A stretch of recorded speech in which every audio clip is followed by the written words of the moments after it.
Δύο.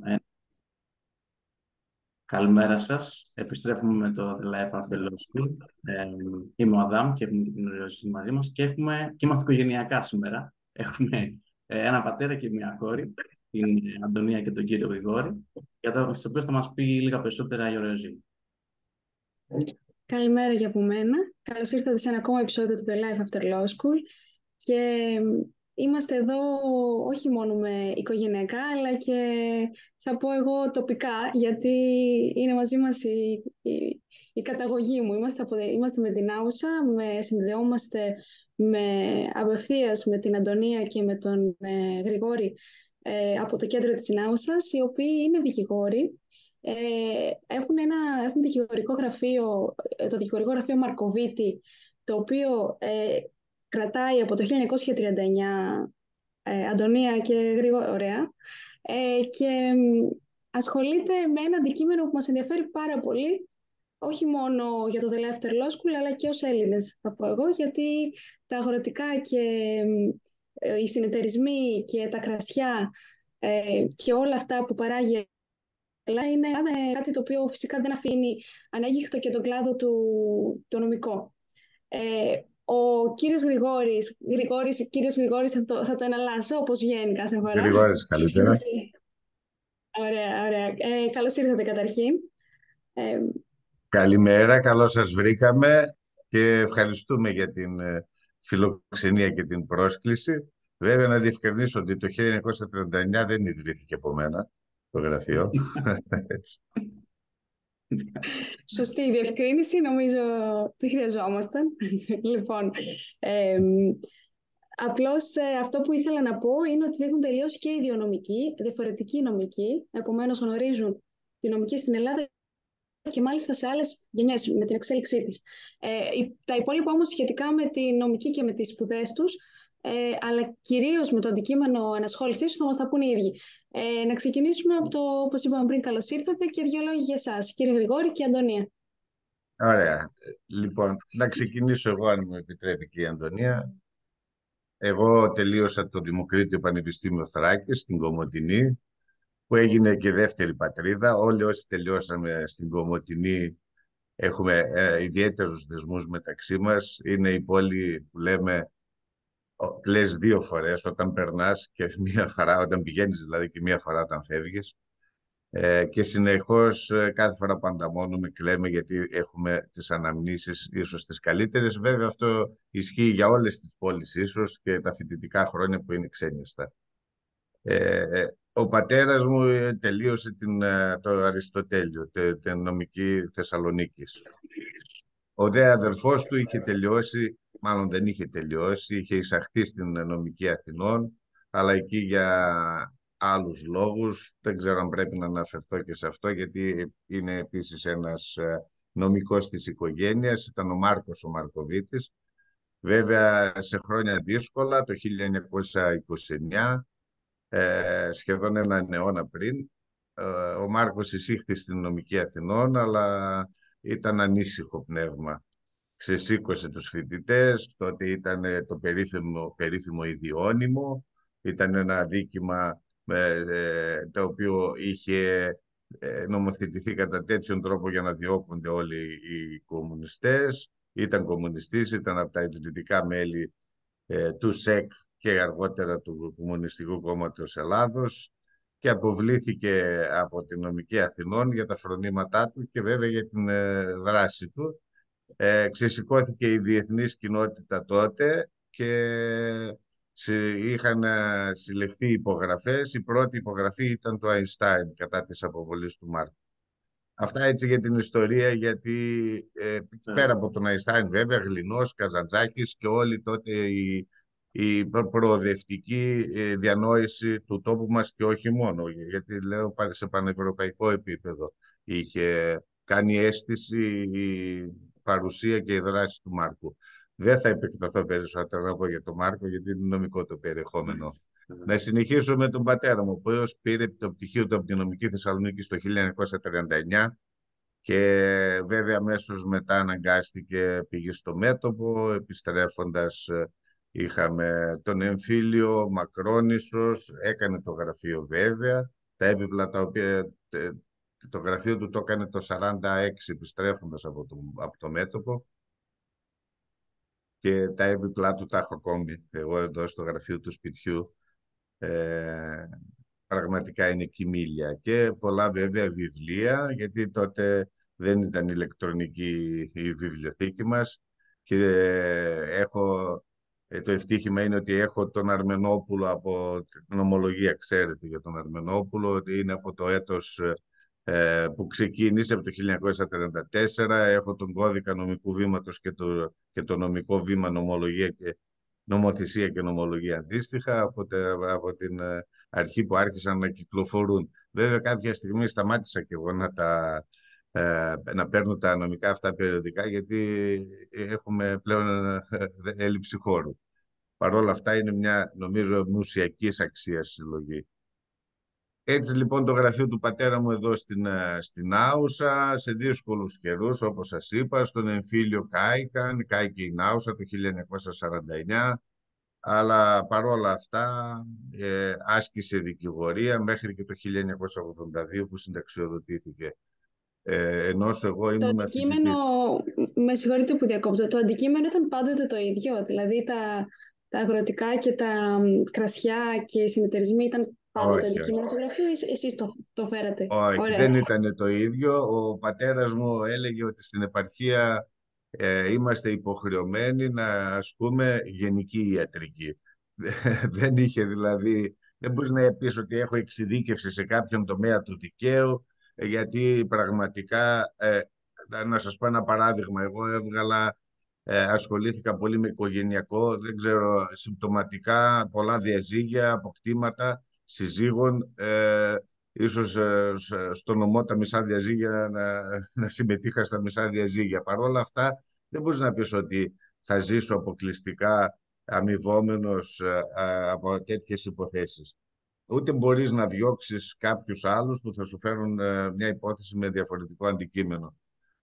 Έτσι λοιπόν γενική ιατρική, γενική νομική, χωρίς εξειδίκευση, όμως στην πορεία η, η ενασχόληση ή η εξειδίκευση με κάποιους τομείς του δικαίου, όπως σωστά αναφερθήκατε, που έχουν να κάνουν με τον πρωτογενή τομέα, με το κρασί, ή με τους συνεταιρισμούς, οι οποίοι επίσης εδώ πέρα είναι εδραιωμένοι από την αρχή του συνεταιριστικού κινήματος στην περιοχή μας, γιατί είχε και έχει μια μεγάλη εξαγωγική δραστηριότητα η Νάουσα, η Βέρεια και οι τρεις νομοί, να πω, αλλά με αιχμή του δόρατος στην περιοχή μας της Νάουσας. Έτσι λοιπόν τα συνεταιριστικό δίκαιο, ή ακόμη και το κρασί τώρα που αποκτά μια μεγαλύτερη αναγνωρισιμότητα, την είχε πάντα, αλλά τώρα επικοινωνείται πιο εύκολα προς τα έξω και πιο έντονα η ποιότητα και το καλό κρασί της Νάουσας, του ξινόμαυρο Νάουσας, γιατί είναι το πλέον ένα brand name, η ζώνη της Νάουσας είναι παγκόσμια γνωστή πλέον, και έτσι αναγκαστικά ήρθε στο τραπέζι και η εξειδίκευση αυτή και η ενασχόληση με τον τομέα αυτό του δικαίου μας. Πολύ ωραία. Αντωνία. Να συμπληρώσω και να ακούτε. Εγώ στη συνέχεια αυτή τη στιγμή όντως της πορείας της συζήτησης του γραφείου. Λίγο πιο δυνατά, αν μπορείς, συγγνώμη, δεν σε ακούμε καλά. Καλύτερα τώρα, μήπως? Ναι. Τέλεια. Ναι. Σε αυτό την πορεία του γραφείου ήρθα και εγώ να συμπληρώσω, σαν όπως το λέμε έτσι μεταξύ μας, η τρίτη γενιά. Και η αλήθεια είναι ότι μπορεί η νομική σαν πρώτο πτυχίο να ήρθε φυσικά, όλοι ξέρουμε πώς είναι στην Ελλάδα, αν πάει στην κατεύθυνση θεωρητικής και όντως να ολοκληρώθηκε το πτυχίο στον τομέα, αλλά έρχεται και η ώρα που λες πρέπει να εξειδικεύσω, θέλω να εξειδικεύσω σε κάτι. Και η αλήθεια είναι ότι ενώ υπήρχε και υπάρχει το γραφείο με αυτό το συγκεκριμένο αντικείμενο, θέλησα προσωπικά να το επεκτείνω λίγο διαφορετικά, συνδυάζω προσωπικά ενδιαφέροντα, και αυτό ήταν η τεχνολογία. Και συγκεκριμένα έκανα το μεταπτυχιακό μου στην Πορτογαλία και με μία περαιτέρω εκπαίδευση στην Αμερική πάνω στο δίκαιο της ψηφιακής οικονομίας. Αλλά ακόμα και σε αυτό το μεταπτυχιακό φρόντισα στα επιλεγόμενα μαθήματα ό,τι είχε να κάνει με consultancy πάνω στο δίκαιο του συνεταιριστικό, ακόμα και στις εκείνες τις χώρες που μπορούσαμε να το πιάσουμε, ιδίως στην Πορτογαλία που έχει και αυτή το background του κρασιού, να επιμορφωθώ αντιστοίχως. Οπότε θεωρώ ότι κατά την επιστροφή μου βοήθησε σίγουρα όλη εκείνη η εμπειρία, αλλά βλέπουμε στην πράξη πώς οι νεότερες σπουδές και πώς η εξειδίκευση πάνω στην τεχνολογία μπορεί να βοηθήσει την εξειδίκευση αυτή του γραφείου στο συνεταιριστικό και στο κρασί, και θα αναφερθούμε στη συνέχεια τι ακριβώς εννοώ, όταν αντιλαμβάνουμε διαρκώς νέους κανονισμούς ή οδηγίες σχετικά με το πώς πρέπει τα αγροτικά προϊόντα να προωθούνται, ειδικότερα για το κρασί, δηλαδή απαιτήσεις για το QR code που πρέπει να έχουν πλέον τα μπουκάλια. Άρα εδώ πέρα λίγο έρχεται η τεχνολογία να κουμπώσει μια τεχνογνωσία που είχε πιο παραδοσιακά το γραφείο. Άρα είμαι πίσω στην Άουσα εδώ και ένα χρόνο και με όρεξη να πιάσουμε αυτά που έχει ο τόπος μας νομικά και συμβουλευτικά.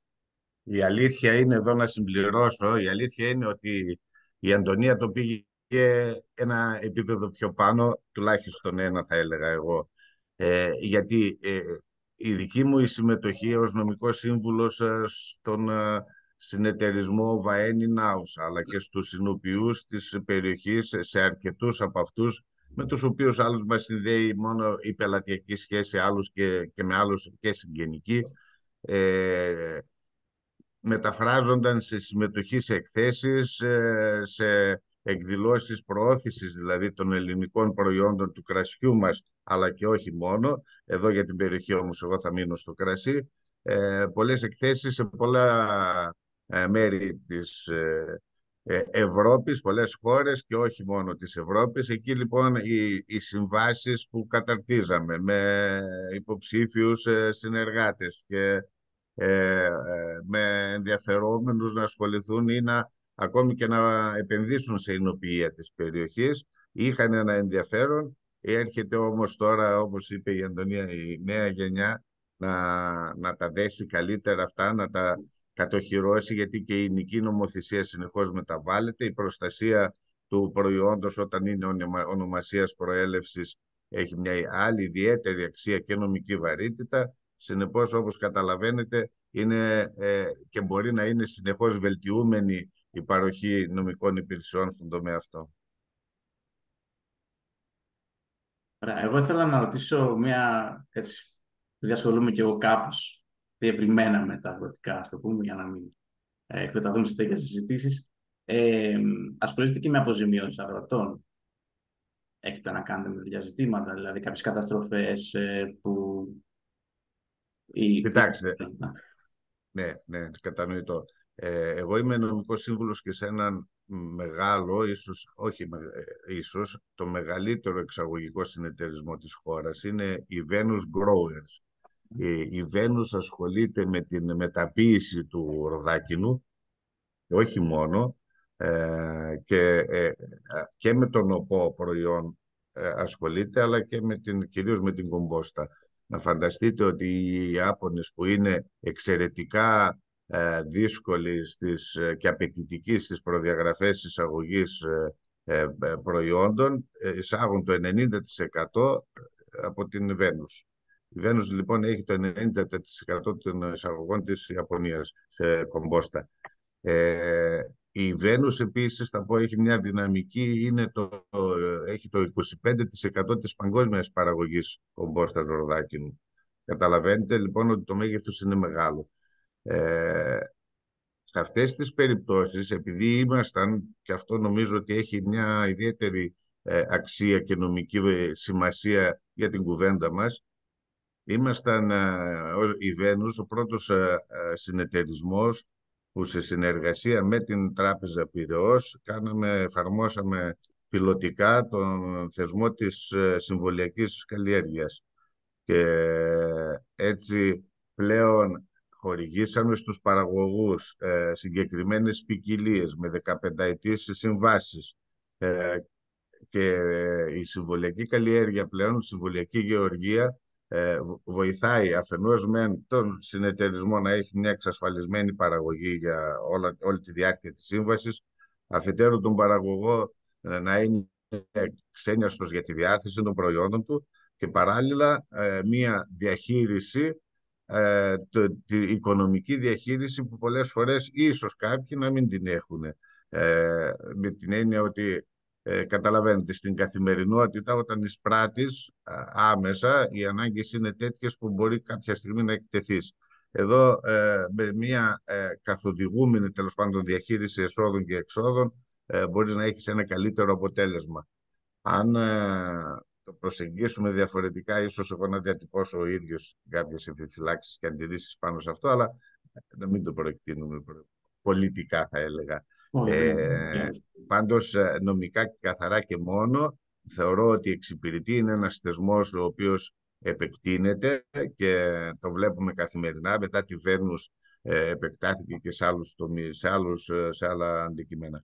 Τώρα, σχετικά με τις αποζημιώσεις, είναι ο πρώην ΕΛΓΑ, ο οποίος καλύπτει ένα μέρος των αποζημιώσεων. Εκεί λοιπόν δεν χρειάζεται η παρουσία νομικού παραστάτη τις περισσότερες φορές, αλλά θεωρώ, επειδή είμαστε και πολιτικά όντα, θεωρώ ότι για μένα αυτό που πρέπει, η κατεύθυνση που πρέπει να οδηγηθούμε είναι η εξασφάλιση του ελάχιστου ή εγγυημένου, θα το έλεγα, αγροτικού εισοδήματος, από πού όμως με μια ασφάλεια από τις συνθήκες της αγοράς κυρίως και από τις καιρικές συνθήκες. Γιατί και οι συνθήκες της αγοράς μεταβάλλονται ανάλογα με το τι συμβαίνει σε άλλες χώρες ανταγωνίστερες, αν έπεσε χαλάζι στην Ισπανία ή αν η καρπόδηση δεν έγινε στην Ιταλία. Συνεπώς, ή αν εδώ έγιναν οι ζημίες, είναι κάποιοι παράγοντες που λειτουργούν μεταξύ τους άλλες φορές ομόκεντρα και άλλες φορές όχι. Επομένως, και αυτά πρέπει να λαμβάνουμε υπόψη. Οι υποθέσεις που έχουν να κάνουν με τους αγρότες ήταν παλιότερα η ασυνέπεια των εμπόρων. Λιμένονταν τον αγροτικό μόχθο εδώ στην περιοχή μας, εμφάνιζαν τις περισσότερες φορές για μια-δυο καλλιεργητικές περιόδους ένα καλό πρόσωπο, πλήρωναν μπροστά, αλλά μετά ίσχυε το 3α. Όταν έλεγαν τα προϊόντα είναι 3α, έλεγαν ανοιχτά, αζύγιαστα και απλήρωτα στο τέλος. Λοιπόν, αυτό πλέον με την ας το πούμε ενδυνάμωση του συνεταιριστικού κινήματος έχει απαλληφθεί κάπως, αλλά μην θεοποιούμε και το συνεταιριστικό κίνημα. Έχει συνεταιρισμούς και ενώσεις συνεταιρισμών που λειτουργήσαν μόνο για όφελος των διοικούντων, και οι αγρότες έμειναν απλήρωτοι, έχασαν παραγωγές, έχασαν περιουσίες, γιατί κάποιοι διοικούντες ήταν ανάξιοι. Και γι' αυτό θα πω, κάποιοι αγρότες, ας πούμε, δεν εμπιστεύονται όχι να συνεργαστούν, όχι κάποια θεώρηση δύναμη να τους βοηθήσει, αλλά δεν θέλουν να συνεργαστούν μεταξύ τους γιατί δεν ξέρουν πώς θα καταλήξει όλο αυτό. Τουλάχιστον εγώ το έχω συζητήσει αναρκετούς και είναι αναπεριοχές. Κάποιες περιοχές πήγανε καλά, το συνεχίζουν. Άλλες που δεν έχουν πάει καθόλου καλά, δεν θέλουν να μπουν σε δύο καθεστώς. Θέλουν να είναι μόνοι τους. Είναι κάτι πολύ ιδιαίτερο, ναι. Να ρωτήσω κάτι. Δεν ξέρω, προχώρησε και μετά. Απλά επίσης μου εξήγησε λίγο το ενδιαφέρον τα περί εξαγωγών. Είπατε για τους Ιάπωνες που είναι απαιτητικοί. Πώς, ας πούμε, έχει διαφορά το εξαγωγικό περιβάλλον στην Ευρωπαϊκή Ένωση και οι τρίτες χώρες? Λογικά θα έχει, αλλά εσείς έτσι όπως το έχετε ζήσει, ας το πούμε.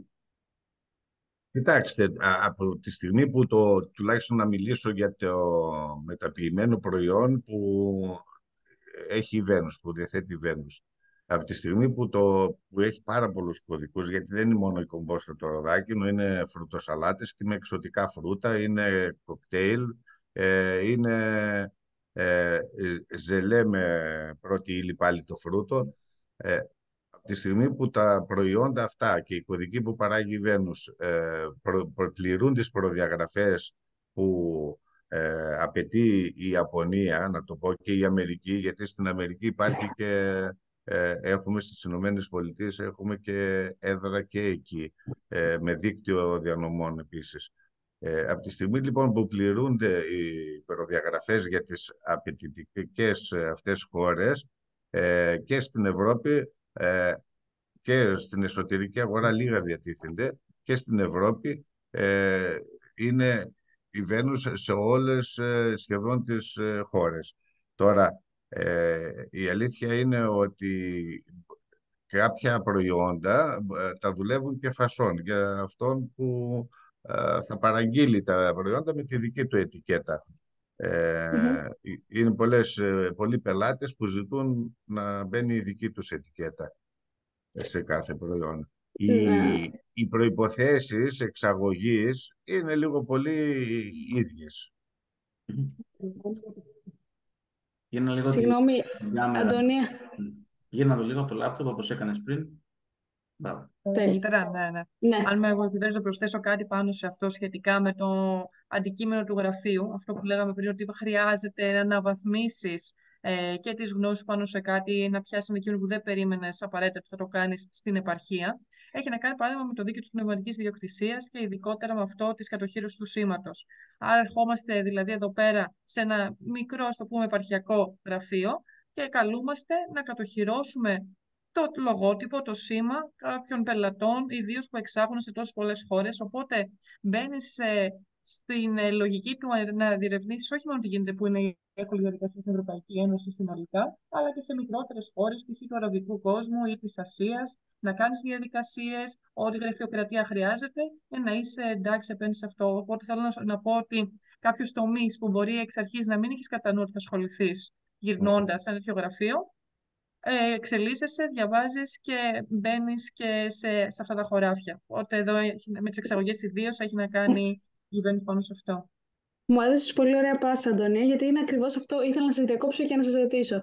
Να σας ρωτήσω για το μέλλον του γραφείου. Δηλαδή, εσείς αυτή τη στιγμή έχετε, καταλαβαίνω, ένα ευρύ αντικείμενο, γενική δικηγορία, και παράλληλα έχετε και την εξειδίκευση, γιατί τώρα αυτά που μας είπατε, κύριε Γρηγόρη, Και τα δυο.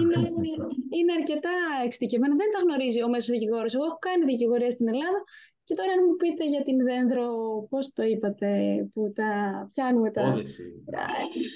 Ναι. Την καρπόδεση, ναι. Ναι, για την καρπόδεση δεν ήξερα να καταλάβω και να συζητήσω. Επομένως είναι ένα αρκετά εξειδικευμένο αντικείμενο και αυτό με τους συνεταιρισμούς φυσικά πρέπει να έχει πολλές ιδιομορφίες. Το μέλλον αυτού, πώς το βλέπετε, δηλαδή βλέπετε να εξελίσσεται αυτό και νομικά και ουσιαστικά στην άουσα, δηλαδή θα μείνει έτσι και επίσης, Αντωνία, θα το σύστηνες αυτό σε κάποιο νέο να πιάσει αυτό το αντικείμενο, ότι είναι κάτι στην Ελλάδα που έχει μέλλον να πάει? Να πω πρώτα εγώ δύο πράγματα. Συνδέοντας ίσως τη λειτουργία του γραφείου με την πρόσφατη υποψηφιότητά μου για τον Δήμο της Νάουσας, κατεβαίνω ως υποψήφιος δήμαρχος. Μία από τις προτάσεις μας... ευχαριστούμε. Μία από τις προτάσεις μας είναι και η εγκατάσταση στην Άουσα εσείς το ξέρετε καλύτερα γιατί ίσως να είσαστε, δεν είσαστε ακριβώς αυτό, το digital nomads. Θέλουμε λοιπόν να προσελκύσουμε εδώ ανθρώπους που μπορούν να κάνουν την εργασία τους από την Άουσα. Έχει ένα υπέροχο φυσικό περιβάλλον, έχει συγκριτικά πλεονεκτήματα, έχουμε πολύ καλή κουζίνα, γαστρονομία και υπέροχα κρασιά. Άρα τι καλύτερο να μένει κάποιος στην Άουσα και να εργάζεται από εδώ, και άσχετα αν η εργασία του είναι στη Θεσσαλονίκη, στην Αθήνα ή στις Βρυξέλλες. Με αυτό το σκεπτικό λοιπόν τώρα, αν το επεκτείνω εγώ στο τομέα το δικό μας, το νομικό και την έδρα της εταιρείας μας, του γραφείου, μπορεί κάλλιστα και άλλοι συνάδελφοι να εγκατασταθούν σε αντίστοιχες επαρχιακές πόλεις. Το ότι είμαστε στην επαρχία δεν εμποδίζει σε τίποτα, δεν έχει κανένα απολύτως μειονέκτημα, απέναντίας έχει μόνο πλεονεκτήματα. Ένα σοβαρό πλεονέκτημα. Εμείς το μεσημέρι εδώ έχουμε σιέστα. τρώμε στο σπίτι μας, γιατί είμαστε από το γραφείο στο σπίτι, είμαστε σε 5 λεπτά. Βέβαια, εμένα με σταματάνε στο δρόμο και κάνω γύρω στη μισή ώρα. Αλλά αν δεν σταματήσουμε και για κανένα τσιπουράκι. Επομένως, αυτό και μόνο είναι ένα βασικό πλεονέκτημα. Επίσης, οι αποστάσεις είναι μικρές. Δηλαδή, το να βρεθείς από την Άουσα στη Θεσσαλονίκη, εγώ στα δικαστήρια της Θεσσαλονίκης, από εδώ, με έναν κάκιστο δρόμο, που ευελπιστώ να το βελτιώσουμε, εκλεγόμενοι, είμαι σε 55 λεπτά. Ο συνάδελφός μου που μένει στο Ρετζίκι, στο Πανόραμα στη Θεσσαλονίκη, για να έρθει στα δικαστήρια που είναι δυτικά, κάνει 5-10 λεπτά παραπάνω από μένα. Εκείνος λέει και νομίζει ότι ζει στη Θεσσαλονίκη. Δεν ζει στη Θεσσαλονίκη, ζει στο Πανόραμα και εμείς λέμε τώρα ότι η Νάουσα είναι πολύ καλύτερη από το Πανόραμα και αυτούς τους συμπολίτες ή τέλος πάντων πολίτες θέλουμε να προσελκύσουμε στην Άουσα να εγκατασταθούν εδώ. Άρα και άλλα νομικά γραφεία και άλλα γραφεία δικηγορικά. Είτε αυτά βρίσκονται στο Πήλιο, στο Βόλο, είτε βρίσκονται στην Καστοριά, είτε βρίσκονται στην Κομοτηνή, είτε βρίσκονται σε οποιαδήποτε επαρχιακή πόλη, μπορούν να λειτουργήσουν εξίσου καλά, εξίσου αποδοτικά και να απλωθούν όχι μόνο στην επικράτεια εδώ, αλλά και παγκόσμια. Αυτή είναι η γνώμη που συμφωνώ κάποιου που έχει αποφασίσει και 35 χρόνια κάνει δικηγορία στο συγκεκριμένο τόπο, στο συγκεκριμένο γραφείο. Πάμε τώρα στη δική μου σκοπιά, που είμαι καινούργια συνάδελφος σε έναν βαθμό.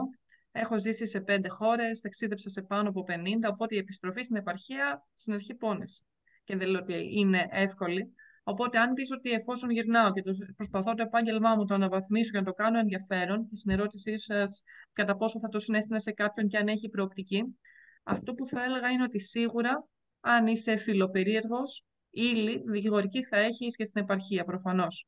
Απλά, αν θέλεις να πιάσεις κάποιους τομείς που έχουν ένα ενδιαφέρον, δεν θα πω διεθνές με την άποψη του διεθνούς δικαίου, αλλά γενικότερα διεθνισμού, θεωρώ ότι η συμμετοχή σε κάποια νομικά δίκτυα, σε κάποια φόρουμ δικηγορικά, Ευρωπαίοι δικηγόροι και η συναναστροφή με συναδέλφους, είτε σε εξειδικευμένους τομείς, είτε γενικότερα σε κάποιες οργανώσεις, είναι ικανή, αν και εσύ το κινητοποιείς, να σου δώσει και μία έξτρα ύλη που μπορείς να την υποστηρίξεις ακόμη και από την επαρχία. Και το βλέπω τώρα από τις δικές μου επαφές, μου έρχονται κάποια αιτήματα για real estate και νομική συμβουλή, ας πούμε, στην Ελλάδα και σε άλλες περιοχές, όχι στην Άουσα, Θεσσαλονίκη και Αθήνα. Και αυτό διότι με την ενασχόληση με όλα αυτά τα φόρα δημιουργούνται και κατάλληλες επαφές. Ή από την άλλη, αν πιάσει κάποιον πιο καινούριο τομέα του δικαίου που προκύπτει. Βλέπουμε τώρα τις επιθέσεις phishing που γίνονται και ό,τι έχει να κάνει με την τεχνολογία και τα νομικά. Με μία-δύο κινήσεις εξωστρέφειας της ενασχόλησής σου, οπουδήποτε και να μένεις, αν μαθευτεί ότι ασχολείσαι με το συγκεκριμένο, θα σε βρούνε και και θα σε προτιμήσουν σαν επαγγελματία. Οπότε, αν επιλέξεις αυτόν τον τόπο που θέλεις στην επαρχία, δεν υπάρχει κανένας λόγος να θεωρείς ότι δεν μπορείς να έχεις πιο μοντέρνες υποθέσεις. Τώρα, ειδικότερα όσον αφορά τα αγροτικά και ιδίως του κρασιού, η αλήθεια είναι ότι τουλάχιστον η Νάουσα είναι ευλογημένη όσον αφορά τη ζώνη του ξινόμαυρου. Έχουμε πάνω από 20 εινοπία. Έχουμε δημιουργήσει ένα σύνδεσμο όλων των εινοποιών, οι οποίοι έχουν καλές σχέσεις μεταξύ τους, αλληλεγγύης και προωθούν τα προϊόντα και συνολικά πέρα από ατομικά. Οπότε εδώ ένας δικηγόρος, πέρα που θα μπορούσε να πάρει ατομικά ο ίδιος σαν ιδιώτης κάποιο ενωπείο, ακόμα και συνολικά γίνονται ενέργειες και αυτό που ανέφερα πολύ επιγραμματικά πριν, θα προκύπτουν και άλλες νομικές ανάγκες, είτε ενημέρωση είτε συμβουλευτικής. Δηλαδή, εκεί και συγκεκριμένη οδηγία πρέπει τα ενωπεία να συμμορφωθούν και να συμπεριλαμβάνουν QR code πάνω στην ετικέτα για τη διατροφική αξία του προϊόντος. Εδώ πέρα δεν είναι αμιγώς νομική η συμβολή, αλλά και πάλι κάποιος πρέπει να τους επικαιροποιήσει, διότι αλλιώς θα έχουν τις ανάλογες κυρώσεις. Άρα θέλω να πω ότι δεν έχει να κάνει με την περιοχή, αλλά πιο πολύ με την τάση διεθνισμού του ατόμου. Συμφωνούμε και παρότι και οι δύο έτσι λίγο ζηλεύουμε, νομίζω Αδάμ, Το νιώσαμε Εγώ το με Digital Disney. Nomads με πείραξε πάρα πολύ που το άκουσα και δεν είμαι εκεί που θα έπρεπε να είμαστε αυτή τη στιγμή. Ναι. Ναι, και Όχι εγώ στην, το όχι Είναι στην είδα. μια Άουσα. αλήθεια. Όχι στην Άουσα. Εγώ Αλλού θα έπρεπε να είμαι, αλλά. Ναι. Εγώ στην Άουσα και στη Βέρεια. Έτσι, Οπότε, επειδή ξέρω λοιπόν με την Ωρεοζήλη και με τον πατέρα της είμαστε φίλοι και συμμαθητές και η καταγωγή της είναι από εδώ, η Νάουσα σε περιμένει πάντα με ανοιχτές αγκάλες, να το ξέρεις. Αλλά εκτός από τους ανθρώπους, τα νέα τα παιδιά που ζουν έξω και κατάγονται από εδώ, πάντοτε θέλουμε και λέω εγώ ότι θέλουμε να έχουμε και νέους Ιωνί Ναουσαίους. Εκεί λοιπόν μπορείς να είσαι και εσύ, φίλε Αδάμ. Εγώ είμαι καβαλιώτης, δεν μπορώ να τα αφήσω αυτά. Ιωνί Ναουσαίος είπα, όχι Ιωνίνα Ουσέ. Ναουσαίος. Εντάξει, ο νονός μου είναι από Γιαννιτσά, είναι από Κρύα Βρύση. Κοντά. Είδες, άρχισες να πλησιάζεις. Στην Κρύα Βρύση λοιπόν, εκεί είναι και τα αγροκτήματα, γιατί εκεί καλλιεργούσαμε κιόλας, παρότι δικηγόροι, γι' αυτό Ωρεοζήλη μπορώ να κατανοήσω και την καρπόδηση και χίλιες άλλες δυο εκφράσεις και αγωνίες των αγροτών, γιατί και εγώ τα πρώτα χρόνια της δικηγορίας και από φοιτητής βέβαια, αλλά και μέχρι και από το 87 ως το 94 καλλιεργούσα 45 στρέμματα με δέντρα. Έφευγα από το πρωτοδικείο της Βέρειας με γραβάτα και από εκεί ανέβαινα στο τρακτέρ και ε, έκανα φρέζα και σε 40 στρέμματα. Ή όσα μπορούσα τουλάχιστον. Για λίγα χρόνια. πολύ ωραία. Εγώ θα ήθελα, Αντωνία, αν μπορείς να μας στείλεις ό,τι προβλέπει για Digital Nomads στο πρόγραμμα, την πρότασή σας, να την βάλουμε από κάτω, αν συμφωνήσω, Ρεβίλη. Εμένα μου άρεσε μόνο που το άκουσα. Αν Βέβαια, έχετε κάτι πιο συμφωνώ. συγκεκριμένο να το βάλουμε. Ναι. Ήταν μια Φυσικά πολύ και γεμάτη συζήτηση. Με πες με, Αντωνία. Συγγνώμη. Ναι, φυσικά και για τους digital nomads που είναι ειδικότερο και εστιάζει πιο πολύ σε digital nomads με οικογένεια. Μην το ξεχνάμε και αυτό. Γιατί ένας νέος digital nomad μπορεί να θέλει την νυχτερινή ζωή της Αθήνας. Ενώ ένας που έχει ήδη οικογένεια και θέλει πιο ήρεμες συνθήκες ζωής μπορεί να ενσωματωθεί στην κοινωνία της Νάουσας, αλλά με χαρά να σας στείλουμε και τις προτάσεις μας για τον πρωτογενή τομέα και σαν πρωτοβουλία, αλλά και γενικότερα και σαν γραφείο, διότι και εκεί πέρα κλείνουμε τη συζήτησή μας, αλλά είναι βασικό να υποθεί ότι διαρκώς υπάρχει ανάγκη αναβάθμισης των γνώσεων. Και επειδή η Νάουσα χάνει να έχει το μοναδικό Ινστιτούτο Φιλοβόλων Δέντρων και η περιοχή έχει πάρα πολλά φιλοβόλα δέντρα και με τις καλλιέργειες μας αφορά το αντικείμενο, σε επίσκεψή μας στις Βρυξέλλες μας ενημέρωσαν ότι παιδιά υπάρχει τεράστιο ερευνητικό κενό για τις ώρες ψύχους, που χρειάζεται και οι αγρότες να ξέρουν τι ποικιλίες να καλλιεργούν. Οπότε, εδώ ο συνδυασμός ενός νομικού, κυρίως συμβουλευτικής, πάνω στα αγροτικά ζητήματα, στη συνεργασία με ένα Ινστιτούτο, είναι απαραίτητο αν θέλουμε να δώσουμε ζωή στην περιοχή και αμέσως τα γραφεία, ο ιδιώτης, ο δικηγόρος θα αποκτήσει ένα νέο νομικό ενδιαφέρον. Και φυσικά και τα εινοπία. Οπότε θα σας στείλω το αντίστοιχο υλικό. Εγώ να συμπληρώσω τώρα σε αυτά που ανέφερε η Αντωνία το εξής. Εκτός από την αγροτιά, από τη γεωργία δηλαδή και τον πρωτογενή τομέα, η Νάουσα ήταν παλιά γνωστή ως μικρό Μάτσεστερ για την κλωστοϊφαντουργία. Ενώ για τις απόψεις, τις πολιτικές ήταν ως μικρή Μόσχα. Πάμε λοιπόν τώρα στο μικρό Μάτσεστερ. Το ποτάμι που υπήρχε, η Αράπητσα και υπάρχει ακόμη, ήταν η κινητήρια δύναμη, ήταν ο λευκός χρυσός, ας το πούμε, που έδωσε κινητήρια δύναμη, παρήγαγε ενέργεια και εδώ εγκαταστάθηκαν οι εταιρείες κλωστοϊφαντουργίας, ο Όμιλος Λαναρά, λειτουργήσε, απέδωσε, κάποια στιγμή έκλεισε τον κύκλο της η κλωστοϊφαντουργία. Σαν γραφείο λοιπόν εγώ και φτάνω εκεί στο διατάφτα, πέρα από τις αγροτικές υποθέσεις, είχαμε και τις εργατικές. Είμαι μαζί με άλλους 6 συναδέλφους ανά την Ελλάδα, αλλά εγώ μπορώ να πω είμαι ο συντονιστής όλων, γιατί εδώ ήταν η έδρα της εταιρείας, η ΕΝΚΛΟ, η Ενωμένη Κλωστοϊφαντουργία, είχε 17 μονάδες σε όλη την Ελλάδα. Οι περισσότερες όμως ήταν εδώ στην Άουσα, με αποτέλεσμα 350 περίπου εργαζόμενοι που είναι η εντολή μου εδώ και 10-12 χρόνια είναι σε πτώχευση η εταιρεία, δεν έχει γίνει τίποτε. Προσπαθούμε να εκποιηθούν τα περιουσιακά στοιχεία της εταιρείας. Άρα καταλαβαίνετε ότι αυτήν τη δεκαετία, και όχι μόνο, γιατί νωρίτερα ως σύνδικος είχα επίσης οριστεί από το πρωτοδικείο και η άλλη εταιρεία, η Velan, είχε Wetlands Now, οι περίφημες κουβέρτες, είχε πτωχεύσει και εκείνη. Ένα εργατικό δυναμικό, να φανταστείτε, περίπου 3-4 χιλιάδες άνθρωποι βρέθηκαν στο δρόμο. Αυτό είχε αντίκτυπο για την πόλη μας και όχι μόνο για την πόλη και την ευρύτερη περιοχή. Σαν γραφείο λοιπόν ασχολούμαστε και με τις υποθέσεις αυτών, τις εργατικές υποθέσεις. Ένα διάστημα διατέλεσα και νομικός σύμβουλος στο Εργατικό Κέντρο της Βέρειας, αλλά για κάποια χρόνια. Όμως πλέον οι δυνατότητες ή μάλλον περιοριστήκαμε στα εργατικά ζητήματα που έχουν να κάνουν με την ενωμένη κλωστοεφαντουργία, γιατί είναι ιδιαίτερα σημαντική η έκβαση αυτή της υπόθεσης. Πολύ ωραία. Σας ευχαριστούμε πάρα πολύ. Αντωνία, ήθελα να συζητήσουμε λίγο και αν βλέπεις κάποια σύνδεση με την νομική και με τα μαθήματα που έκανες και με αυτά, με τα αγροτικά. Αλλά δυστυχώς μας έχει μείνει πολύ λίγος χρόνος. Οπότε Ναι, δεν ξέρω αν έχεις κάποιο σχόλιο. αν μας το επιτρέπει, αλλά στη σχολή για τα αγροτικά, αλήθεια είναι ότι τότε δεν είχε γίνει αυτή η συγκεκριμένη εξειδίκευση στο μεταπτυχιακό, στο δύο μεταπτυχιακά. Εκεί πέρα μπόρεσα και είδα περισσότερα πράγματα, αλλά αυτό που πάλι είπα πάρα πολύ σύντομα είναι ότι το μάθημα π.χ. το οποίο λεγόμενο τη πνευματική ιδιοκτησία, να που φάνηκε χρήσιμο εκ των υστέρων σε ένα γραφείο. Άρα νομίζω ότι το συμπέρασμα, για να μην καταχραστώ και το χρόνο, είναι ότι κάποια πράγματα ξαναεμφανίζονται ακόμα και στην επαρχία, διαβάζουμε, επικαιροποιούμαστε και εμείς σαν επαγγελματίες και μπορεί να προκύψει οτιδήποτε, αρκεί να υπάρχει φιλοπεριέργεια απέναντι στα τεκτενόμενα. Ευχαριστούμε πάρα πολύ. Ένα γενικό πλάνο και κλείνουμε.